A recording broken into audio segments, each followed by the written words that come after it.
তারপর তারা এই আবরার ফাহাদকে হত্যার পথে ঢাকা রাজপথে প্রতিবাদে মুখর হয়েছিলেন। সেই ঢাকা মহানগর পূর্ব ছাত্রদলের বিপ্লবী সভাপতি সোহাগ হোসেন ভূঁইয়া এবং সংগ্রামী সাধারণ সম্পাদক হান্নান তালুকদার, হান্নান মজুমদার এবং ঢাকা মহানগর উত্তর ছাত্রদলের বিপ্লবী সভাপতি সালাউদ্দিন এবং সংগ্রামী সাধারণ সম্পাদক লিপ্টন, ঢাকা মহানগর পশ্চিম ছাত্রদলের বিপ্লবী সভাপতি রবিন এবং সংগ্রামী সাধারণ সম্পাদক আকরাম এবং ঢাকা মহানগরের ঢাকার অন্যতম রাজপথে পরীক্ষিত নেতৃত্ব ঢাকা মহানগর দক্ষিণ ছাত্রদলের বিপ্লবী সভাপতি শাহিন এবং সংগ্রামী সাধারণ সম্পাদক রহিম সহ উপস্থিত সবাইকে আমি আমার ব্যক্তিগত পক্ষ থেকে এবং ছাত্রদল কেন্দ্রীয় সংসদের পক্ষ থেকে আজকের এই আলোচনা সভায় এবং স্মরণ সভায় উপস্থিত হওয়ার জন্য কৃতজ্ঞতা এবং ধন্যবাদ জানাচ্ছি। প্রিয় উপস্থিতি, আপনারা অবগত রয়েছেন ঢাকা বিশ্ববিদ্যালয় সহ ঢাকার সকল শিক্ষা প্রতিষ্ঠানগুলো বন্ধ রয়েছে। সেজন্য সাধারণ শিক্ষার্থীদের সাথে সাথে ছাত্র দলের যে সকল নেতাকর্মী রয়েছেন তাও এই ছুটিতে বাড়ি রয়েছে। তারপর আজকের এই বিপুল সংখ্যক নেতাকর্মীদের উপস্থিত হওয়ার জন্য আমি আবারও ছাত্রদল কেন্দ্রীয় সংসদের পক্ষ থেকে সবার প্রতি কৃতজ্ঞতা জানাচ্ছি। প্রিয় উপস্থিতি, আমি আমার বক্তব্যের শুরুতে যেভাবে বলেছি আবারও বলছি, 2019 সালের 6 অক্টোবর রাতে গভীর রাতে আবরার ফাহাদকে শেরবাংলা হলে যেভাবে নির্মমভাবে পিটিয়ে হত্যা করা হয়, সেই গভীর রাতে আমরা অবগত হয়েছিলাম। ঢাকা বিশ্ববিদ্যালয়ের ছাত্রদল এবং ছাত্রদল কেন্দ্রীয় সংসদ সে সময় খুব গুরুত্বপূর্ণ ভূমিকা পালন করেছিল। আমরা যখন অবগত হলাম তখনই আমাদের অনেক সহকর্মী বুয়েটের আশেপাশে অবস্থান নেওয়ার চেষ্টা করেছে।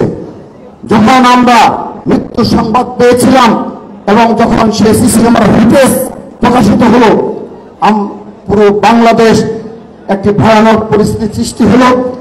শুধুমাত্র সাধারণ শিক্ষার্থীদের নয়, ছাত্র দলের নেতা কর্মীরাও বিপর্যস্ত হয়েছিল। এই ভেবে যে ঘন্টার পর ঘন্টা এভাবে বুয়েটের মতো শিক্ষা প্রতিষ্ঠানে নির্মমভাবে স্ট্যাম্পে পিটিয়ে, স্ট্যাম্প লোহার রড দ্বারা পিটিয়ে একজন সাধারণ শিক্ষার্থীকে হত্যা করতে পারে, সেটি আমাদের অকল্পনীয় একটি বিষয় ছিল। কিন্তু তারপর দিন আপনাদের মনে রয়েছে মুসলধারে বৃষ্টিকে উপেক্ষা করে এই ঢাকা বিশ্ববিদ্যালয় ক্যাম্পাসে সর্বাগ্রে প্রতিবাদ জানিয়েছিল বাংলাদেশ জাতীয় ছাত্র দল।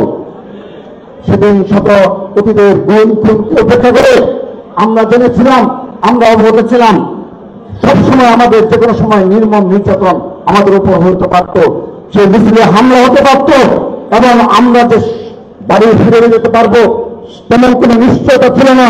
আমরা কিন্তু 7 অক্টোবর থেকে বাংলাদেশ জাতীয় ছাত্র দল ঢাকা বিশ্ববিদ্যালয় ক্যাম্পাস সহ বাংলাদেশের সকল শিক্ষা প্রতিষ্ঠানে এর প্রতিবাদ জানিয়েছি, আমরা লড়াই করেছি, সংগ্রাম করেছি।